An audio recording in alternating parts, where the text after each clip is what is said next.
Okay, have a little bit of Elon Twitter government news, which is quite interesting. And I'm not 100% sure what to make of all of this. Yeah, so me I'll just either. put the facts up on the screen for you. Let's go ahead and put this on up from the Wall Street Journal. The FTC, that's the Federal Trade Commission, led by Lina Khan, their Twitter investigation sought Elon Musk's internal communications, including journalists' names. Documents obtained by a House panel shed light on the probe into Twitter's compliance with a settlement. Let me go ahead and read a little bit of this to you. They say they demanded Twitter turn over internal communications related to owner Elon Musk, as well as detailed info about layoffs, citing concerns that staff reductions could compromise the company's ability to protect users, documents viewed by the Wall Street Journal show. They go on to say, in 12 letters sent to Twitter and its lawyers, the FTC asked the company to identify all journalists granted access to company records and provide info about the launch of the revamped Twitter Blue subscription service. They're also seeking to depose Mr. Musk in connection with the probe. Now, the core of what they say are their concerns here are whether Twitter is holding up their end of the agreement that they have already with the FTC, because there's already a consent order in place with regards to keeping users' information private. I'm somewhat sympathetic to that end, especially given that, I mean, Twitter has been a shit show, like keeps crashing, having problems. And listen, it's easy to forget that Twitter has long had a lot of technical issues, but they have definitely accelerated in the Elon Musk era. So I think it's reasonable for the FTC to be like, you holding up your end of the deal here? Are you actually protecting users' privacy in the way that you're supposed to? However, the part that is very, very troubling from a First Amendment perspective is them demanding the names of journalists who were given access to Twitter information, and also, you know, wanting to know the specifics of those communications and exactly what was provided. So that was actually my take. So the more I read into it, I was like, is this a political persecution of Elon? Like, what's happening here? And it's actually kind of complicated. So as you alluded to, there is a consent decree. And the reason why is that back in 2011, there was a consent order between FTC and Twitter that barred it from misrepresenting how its individuals' contact information would be stored. So they did not disclose that they, for years, had actually fed information, including phone numbers and email addresses. This is before any time that Twitter was taken over by Elon.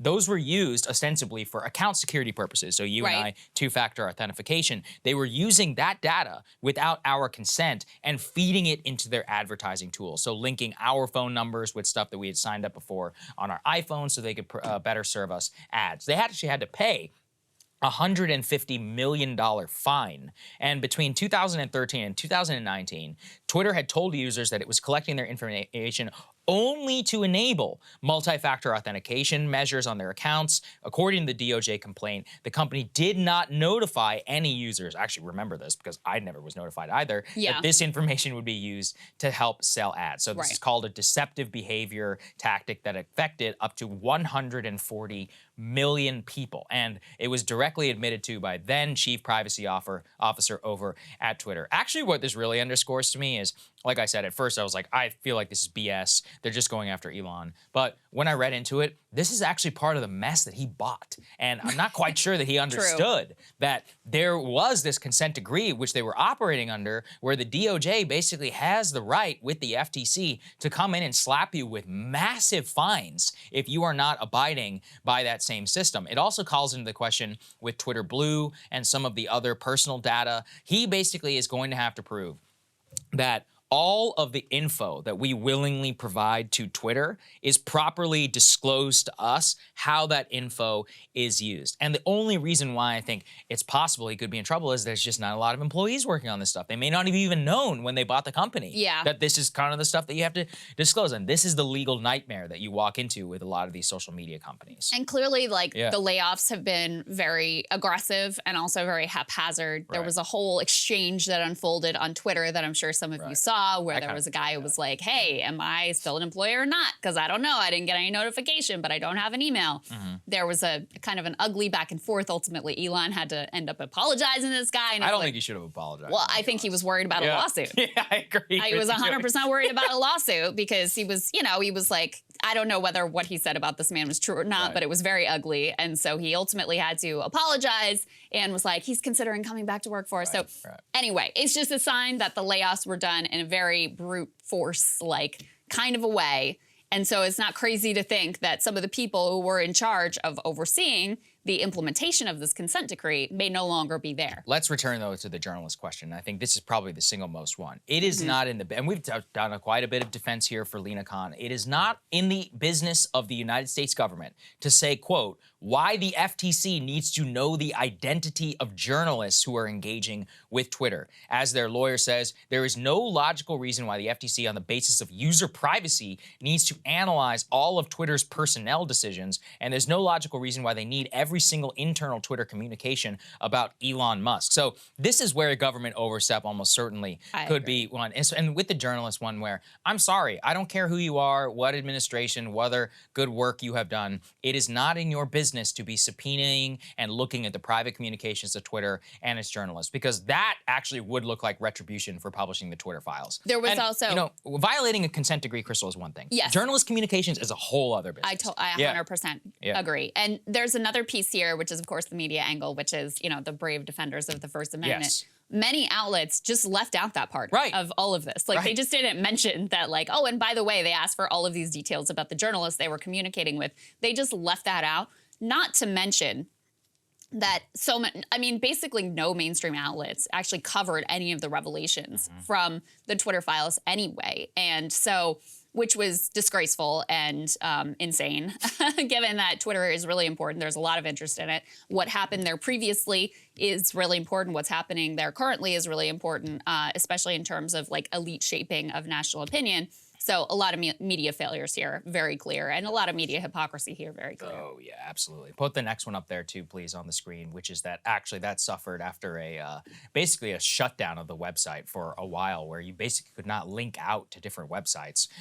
Elon said, quote, a small API change had massive ramifications. The code stack is extremely brittle for no good reason, will ultimately need a complete rewrite. So he's blaming basically the previous engineers at Twitter. It's actually, I mean, certainly possible. Maybe.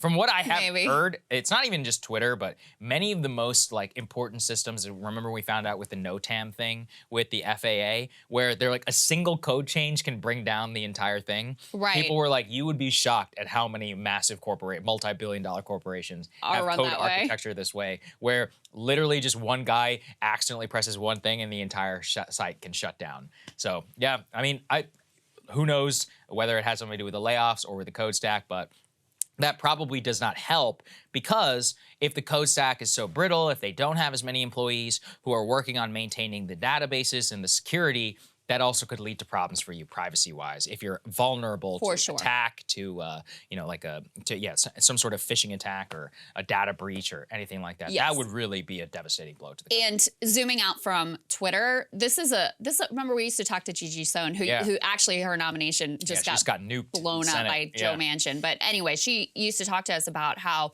you know, it's the penalties on companies for like keeping their systems so insecure that people's private data can be breached all the time. Like, it's very low.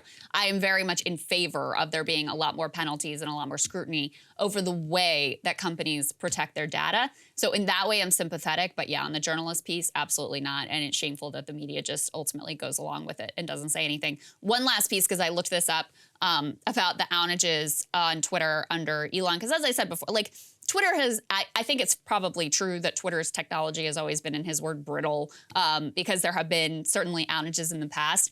But they seem to have escalated during the Elon era, when they have had so many layoffs. You had, on January 23rd, Android users couldn't load new tweets or post them. February 8th, error message told users they were over the daily limit for sending tweets for a while. On February 15th, tweets just stopped loading. On February 18th, the timeline broke, replies disappeared. On March 1, the timeline stopped working, and then you had this configuration change leading to these issues on Monday. Yeah, exactly correct. So anyway, could be a big problem for Elon. And the top line one on the journalism front is, if you actually stand for the First Amendment, this is something you're supposed to speak out against. But of course, because it's Matt Taibbi and Barry Weiss involved, they're like, oh no, we're not just going to keep. They're not one of us. We're just going to keep our powder dry. They're not employed by the New York Times, so they don't count. Right. Bullshit. Yeah. They would have a 5-alarm fire if that ever happened to them. Fair, especially if it happened under the Trump administration. Imagine. Okay. All right. Hey guys, ready or not, 2024 is fully upon us now, and Sagar and I have been brainstorming ways that we can really up our game for this critical election. Yeah, we rely on our premium subs to expand our coverage, to add staff, to upgrade the studio. We just want to give you the best independent coverage